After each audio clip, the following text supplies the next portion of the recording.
Class है और संस्कृत की क्लास में आपका स्वागत है। हमारा पहला पाठ है संस्कृत वर्णमाला।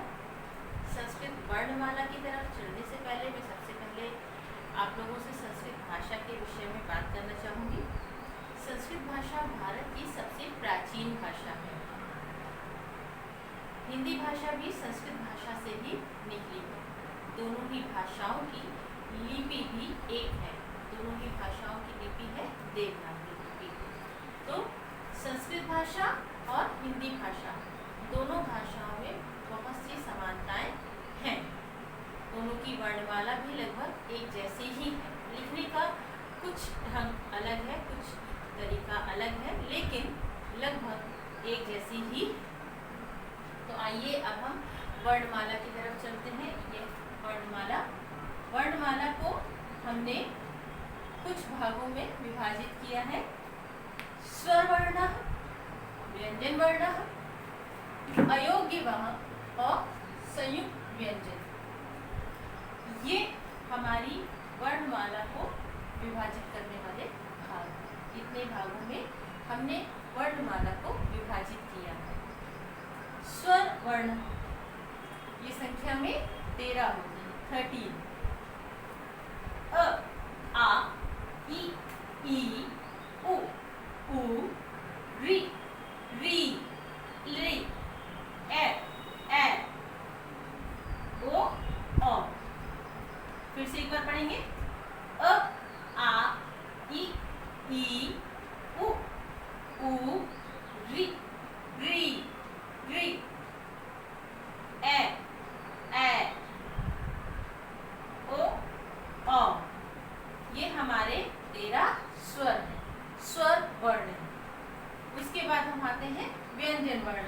ये संख्या में 33 यानी 33 होते हैं। व्यंजन वर्ण को हमने 3 भागों में विभाजित किया है।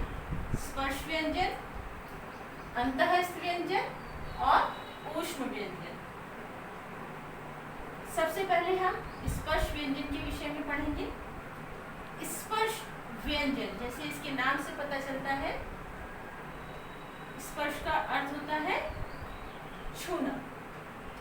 तो जब आप इन वर्णों का उच्चारण करते हैं, आप देख रहे हैं यहाँ पे, जब आप इन वर्णों का उच्चारण करते हैं तो हमारी जो जीभ है वो मुख के किसी ना किसी भाग से स्पर्श अवश्य करती है। स्पर्श व्यंजन को 5 वर्गों में विभाजित किया गया है। क वर्ग, च वर्ग, ट वर्ग, त वर्ग और प वर्ग। हर वर्ग के पहले वर्ण के आधार पर उस वर्ग का नाम रखा गया है। जैसे क वर्ग क, ख, ग, घ, ङ। च वर्ग च, छ, ज, झ, ञ। ट वर्ग ट, ठ, ड, ढ, ण। ता वर्ग त, थ, द, ध, न। प वर्ग प, फ, ब, भ, म। तो आप देख रहे हैं इनके पहले वर्ण जो है क, च, ट, त, प, इनके आधार पर ही इनके वर्ग का नाम रखा गया है। जब हम क वर्ग का उच्चारण करते हैं तब जो उच्चारण हम करते हैं वो कंठ से करते हैं। यानी क, ख, ग जब इनको हम उच्चारित करते हैं तो जो बल है वो पूरा कंठ पे आता है। इनका उच्चारण कंठ से होता है, इसलिए कंठ। फिर च वर्ग का जब हम उच्चारण करते हैं तो जो हमारी जीभ है वो तालु को स्पर्श करती है। स्पर्श व्यंजन नाम है ना इसका। तो जब आप च वर्ग का उच्चारण करेंगे तो आपकी जो जीभ है वो तालु को स्पर्श करती है। त, थ, तालु यानी आपके जो नाक के ठीक ऊपर का पीछे का जो हिस्सा होता है उस जगह पे आप उच्चारित करके देख सकते हैं। त, थ, द। फिर जो तीसरा वर्ग है ट। ट वर्ग का जब आप उच्चारण करेंगे तब आपकी जीभ मूर्ध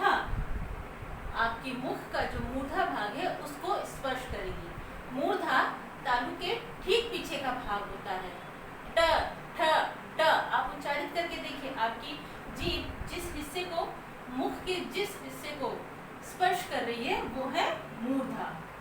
फिर है ता वर्ग, दंत। इस वर्ग के वर्णों का उच्चारण करते समय हमारी जीभ हमारे दंत यानी दांतों का स्पर्श करती है। और आखिरी में है पा वर्ग, प फ ब भ म। इस वर्ग का उच्चारण करते समय हमारी जीभ हमारे ओष्ठ यानी होठों का स्पर्श करती है। तो ये है हमारे स्पर्श व्यंजन। अब हम आते हैं दूसरी तरफ। पहला भाग था स्पर्श व्यंजन, दूसरा है अंतःस्थ व्यंजन। ये संख्या में 4 है, य र ल व। इनका उच्चारण करते समय हमारी जीभ मुख के किसी भी भाग का स्पर्श नहीं करती। फिर है ऊष्म व्यंजन, श, श, स और ह। जब इन वर्णों का हम उच्चारण करते हैं तो हमारे मुख से, हमारे मुंह से गर्म श्वास निकलती है। तो ये थे हमारा व्यंजन वर्ण है, ये हमारे व्यंजन के वर्ग थे। अब हम आते हैं अयोग्य वह। अयोग्य वह क्या होता है? ये वर्ण ना तो स्वर होते हैं और ना ही व्यंजन। इनका कोई स्वतंत्र अस्तित्व नहीं होता है। ना ये स्वर होते हैं ना ही व्यंजन होते हैं। इनका अपना स्वतंत्र कोई अस्तित्व नहीं होता है। शब्दों के साथ चिन्ह के रूप में प्रकट किए जाते हैं। कैसे प्रकट होते हैं ये? शब्दों के साथ चिन्ह के रूप में। देखिए, इनको 2 भागों में विभाजित किया जाता है। पहला है अनुस्वार, ये इसका चिन्ह है। दूसरा है विसर्ग। मैंने इसका चिन्ह नहीं लगाया था, सॉरी, मैं अब लगा देती हूँ। ये है इसका चिन्ह विसर्ग का। अनुस्वार का चिन्ह ये है और ये है विसर्ग। किसी वर्ण के ऊपर लगने वाले बिंदु को अनुस्वार कहते हैं। वर्ण के ऊपर लगने वाले बिंदु को अनुस्वार कहते हैं। जैसे मयंक, हिमांशु। ये देखिए, या के ऊपर, माँ के ऊपर ये जो इस तरह से बिंदी लगी हुई है, ये छोटा सा बिंदु लगा है, उसको हम कहेंगे अनुस्वार। ठीक इसी तरीके से विसर्ग। वर्ण के बाद लगने वाला दोहरा बिंदु विसर्ग कहलाता है। विसर्ग किसे कहते हैं? इस तरह के चिन्ह को कहते हैं। ये वर्ण के बाद लगता है। अनुस्वार वर्ण के ऊपर लगता है, विसर्ग वर्ण के बाद लगता है। जैसे प्रातः, कृष्णः आदि। अब हम आते हैं संयुक्त व्यंजन की तरफ। संयुक्त का मतलब होता है मेल। 2 वर्णों को मिलाकर बनने वाला नया वर्ण संयुक्त व्यंजन कहलाता है। 2 वर्णों को मिलाकर बनने वाला नया वर्ण क्या कहलाता है? संयुक्त व्यंजन। वैसे तो वर्णमाला में ये 3 ही रूप में प्रयोग किए जाते हैं, जैसे क, श, अ, छ, त, र, आ, त्र, ज, य, अ, ज्ञ। ये हम अपनी वर्णमाला में प्रयोग करते हैं। छ, त्र, ज्ञ हम पढ़ते हैं ना। लेकिन इनके अलावा और भी संयुक्त वर्ण होते हैं, जैसे द, य, अ, ध्य, श, र, आ, श, प, र, आ, प्र। ये भी हमारे संयुक्त वर्ण हैं। आइए अब हम पढ़ते हैं हलंत।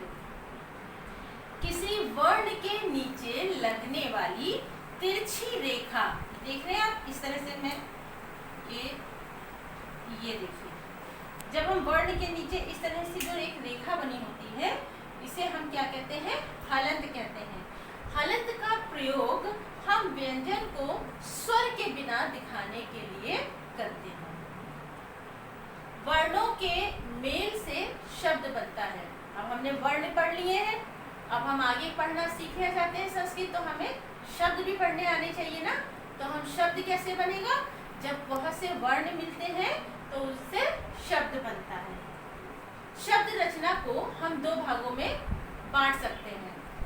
शब्द रचना को 2 भागों में बांटा जा सकता है। जैसे पहला होता है वर्ण संयोग, यानी वर्णों का संयोग। वर्णों का मिलान। जब बहुत से वर्ण आपस में मिलते हैं तब एक शब्द का निर्माण करते हैं। जैसे क, अ, म, अ, ल, अ, कमल। आप देख रहे हैं ना यहाँ पे हलंत है और यहाँ पर एक स्वर है, हलंत स्वर, हलंत स्वर। तो अब आपको हलंत का अर्थ समझ में आ रहा होगा अच्छी तरह से। और इस तरह से ये बना कमल। ये है वर्ण संयोग, क्योंकि वर्णों को मिलाकर एक शब्द का निर्माण हुआ है। ये है वर्ण संयोग। शब्द रचना का दूसरा भाग है वर्ण वियोग। इसे हम वर्ण विच्छेद भी कहते हैं। मैंने यहाँ पे शब्द लिया है सूर्य। अब सूर्य का हम विच्छेद करेंगे।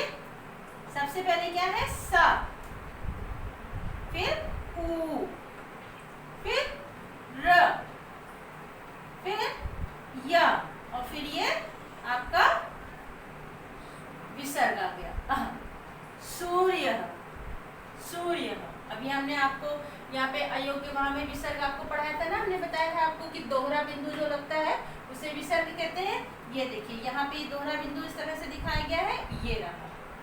ठीक है, तो ये हुआ हमारा वर्ण वियोग। वर्ण संयोग, वर्ण वियोग। संयोग में हम पहले वर्ण लेते हैं और शब्द का निर्माण करते हैं। वियोग अर्थात विच्छेद में हम पहले शब्द लेते हैं और फिर उसको अलग अलग करते हैं, वर्णों को अलग अलग लिखते हैं। तो बच्चों, ये थी आपकी पहली संस्कृत वर्णमाला की पाठ। आपका पाठ पूरा हो गया है। मुझे आशा है जो कुछ आपने पढ़ा है वो आपको अच्छी तरह से समझ में आया होगा। और रिटन वर्क मैंने आपको अपडेट किया है। प्यारे बच्चों, सारा रिटन वर्क हिंदी की फेयर कॉपी संस्कृत में बनाइएगा। काफ़ी बच्चे पूछ रहे थे कि मैम संस्कृत का काम किस में करना है, तो बेटा हिंदी की कॉपी में आप संस्कृत का काम करेंगे। और मैंने जिस तरह से आपको काम अपडेट किया है, ठीक आप भी उसी तरह